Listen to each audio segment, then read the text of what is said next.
S, வீடு, schools, hotels, store room இங்கெல்லாம் partition wall கட்டணும்னாலும் இப்போ பில்டிங் போனஸோட first choice Renocon rapid wall panels. உயர்நீதிமன்ற மதுரை கிளையினுடைய தீர்ப்பு, இன்றைய தீர்ப்பு மகத்தானது.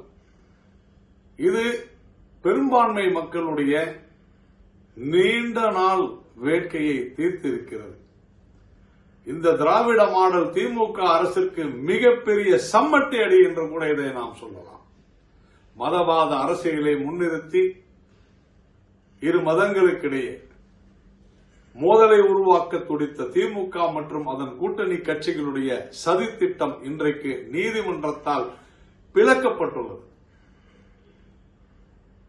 இஸ்லாமியர்கள் கொத்து கொத்தாக வாக்களிக்கிறார்கள், சிறுபான்மை மக்கள் மத ரீதியாக வாக்களிக்கிறார்கள் என்கிற ஒரே காரணத்திற்காக இந்துக்களுடைய உணர்வுகளை புண்படுத்தி இந்துக்களுடைய வழிபாட்டு முறைகளை மதிக்காமல் நடந்து கொண்ட திராவிட முன்னேற்ற கழக அரசினுடைய ஒரு நீண்ட சதித்திட்டம் முறியடிக்கப்பட்டிருக்கிறது இன்றைய தீர்ப்பினால்.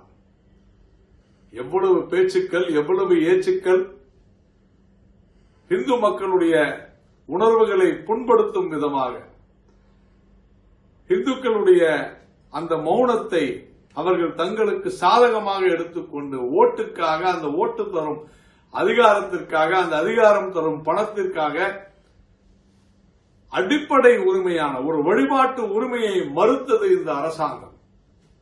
அந்த தீர்ப்பை, அற்புதமான தீர்ப்பை கொடுத்த நீதியரசர் GR சுவாமிநாதனை மிக தரக்குறைவாக விமர்சித்த சில உண்மையிலேயே புல்லுருவிகள், அந்த புல்லுருவிகளுடைய அந்த விமர்சனத்தை வேடிக்கை பார்த்துக் கொண்டிருந்த திராவிட முன்னேற்ற கழக அரசு, இந்த அரசினுடைய முதலமைச்சர் திரு மு.க. ஸ்டாலின் அவர்கள் அனைவருமே தமிழக மக்களிடமும் நீதியரசர் GR சுவாமிநாதன் அவரிடமும் மன்னிப்பு கேட்க வேண்டும். திருப்பரங்குன்றத்திலே அதே இடத்துல கார்த்திகை தீபம் ஏற்ற வேண்டும், தீபத்தூணிலே ஏற்ற வேண்டும் என்கிற உத்தரவுகளை மதிக்காமல் தொடர்ந்து இந்துக்களுக்கு துரோகம் அளித்துக் கொண்டிருக்கின்ற, முதுகிலே குத்திக் கொண்டிருக்கின்ற இந்த போக்கினை விட்டு, இந்த அகம்பாவத்தை விட்டு, இந்த ஆணவத்தை விட்டு அகன்று உண்மையிலேயே நீதியை நிலைநாட்ட வேண்டும். மக்களுடைய அவர்களுடைய வழிபாட்டு உரிமையை, அடிப்படை உரிமையை மீண்டும் நிலைநாட்ட வேண்டியது தமிழக அரசினுடைய கடமை. திரு மு.க. ஸ்டாலின் அவர்கள் தமிழக மக்களுக்கு செய்த துரோகத்தையும், திரு GR சுவாமிநாதன் அவர்களுக்கு உண்டாக்கப்பட்ட மிகப்பெரிய